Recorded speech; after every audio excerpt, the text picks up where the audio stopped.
Okay, naanuhan lang ako dito kay Mali. Mostly, pag ito yung pine-perform, una pa lang, nangangain na ng mic.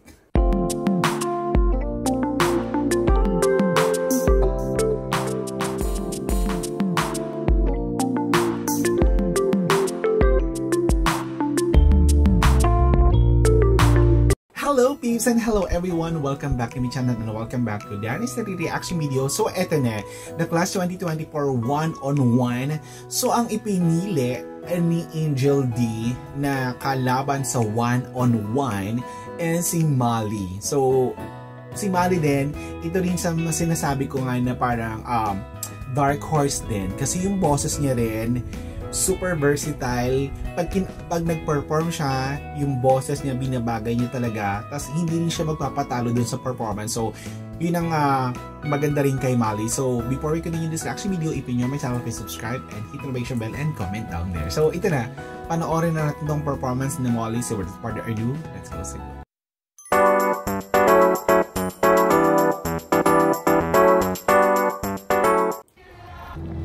Go! Go Mali!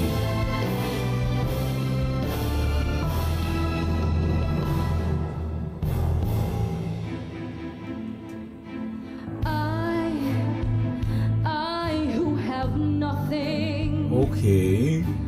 I who have no one. Adore you and want you so. I'm just a no one with nothing to give you but all.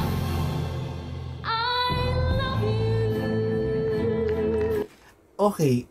Naanuhan lang ako dito kay Mali. Mostly, pag ito yung pine-perform, una pa lang, nangangain na ng mic at nambubuga na, nanggugulat na. Pero si Mali, ang na-feel ko sa kanya dito, very classy, very diva, very character ng boses. So, which is, ibang atake naman yung ginawa niya, very good.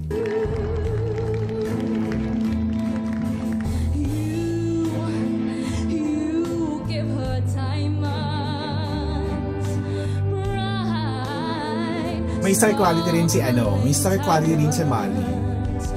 But believe me, dear, when I say that she can give you the world, but she'll never love you the way I love you.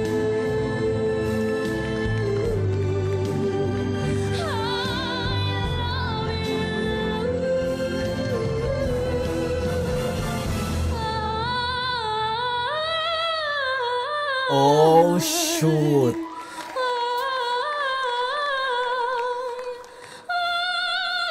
Very operatic.